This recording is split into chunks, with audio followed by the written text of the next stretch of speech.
Welcome back friends. এর আগে আপনারা ভিডিওতে দেখেছেন যে আমার ফার্মে মুরগির বাচ্চা এসে গেছে। আমার মেয়ে আর আমার বাবা মিলে তাদেরকে পরিপালন করছিল।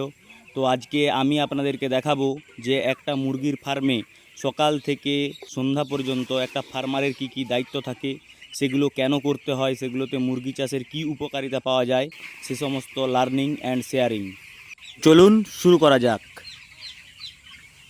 সকালবেলা প্রথম পর্দা তুলে ওদেরকে একটু তাড়ানো করাতে হয়, কারণ কি ওরা সারা রাত্রি ঘুমিয়ে থাকে। তো সকালবেলা যদি না তাড়ানো হয় তাহলে ওরা ঠিকঠাকভাবে খাওয়া দাওয়া করবে না, যেটা ওদের শরীরের পক্ষে খুবই ক্ষতিকর। এরপরে আসে খাবার দেওয়ার পালা। তো এর মধ্যে দেখতে পাচ্ছেন বস্তাতে লেখা আছে স্টার্টার। তো ফিডের যে সাইজ সেই অনুযায়ী তিনটি গ্রেডে ফিড পাওয়া যায়: প্রি স্টার্টার, স্টার্টার আর ফিনিশার। তো এই খাবারগুলি মুরগির বিভিন্ন বয়সের স্টেজে দেওয়া হয়ে থাকে।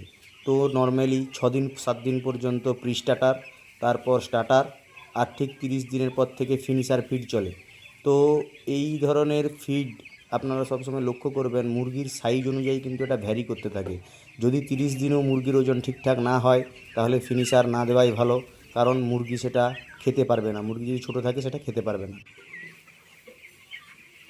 দেখতে পাচ্ছেন ফার্মের সাইডে সাদা রঙের পর্দা দেওয়া আছে। এই পর্দা দেওয়ার কারণ হচ্ছে শীতের সময় যে শীতল আবহাওয়াটা ফার্মের মধ্যে ঢোকে, যেটা ছোট বাচ্চা মুরগির ক্ষেত্রে খুবই ক্ষতিকারক। তো এবার দ্বিতীয়ত কাজ থাকে জল পরিষ্কার করা এবং জল দেওয়া। তো জল পরিষ্কার করার সময় সব সময় জলের জায়গাগুলোকে ভালো করে ধুয়ে নিতে হয়। 18 দিন বয়স পর্যন্ত দু ধরনের ডিঙ্কার ফার্মের মধ্যে ব্যবহার করা হয়। আপনারা দেখতে পাচ্ছেন এটা ছোট ডিঙ্কার, যেটাতে ম্যানুয়ালি জল দিতে হয়।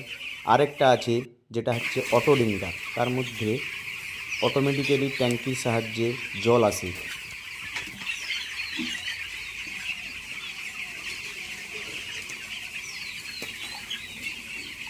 এই দেখুন ম্যানুয়াল ডিঙ্কারে জল দেওয়া হচ্ছে।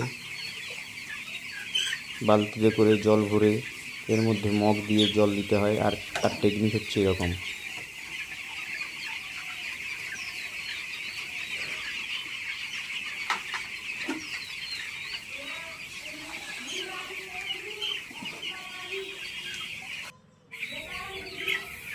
এইটা হচ্ছে অটো ডিঙ্কার। এর মধ্যে পাইপ লাইন দিয়ে জল ট্যাঙ্কি থেকে সরাসরি অটো ডিঙ্কারের মধ্যে পৌঁছে যায়।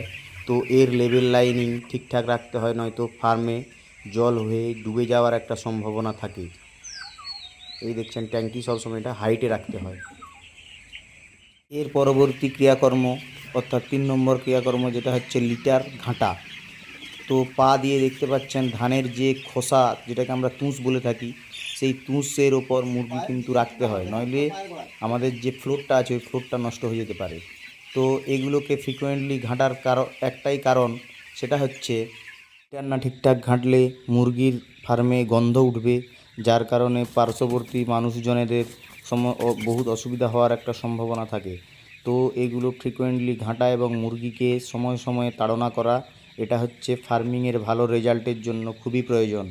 তো ফার্মের পার্শ্ববর্তী এলাকায় কি কি ধরনের প্রিকশন মেজার নেওয়া উচিত সেটা আমি আপনাদের এর পরের ভিডিওতে দেখাবো।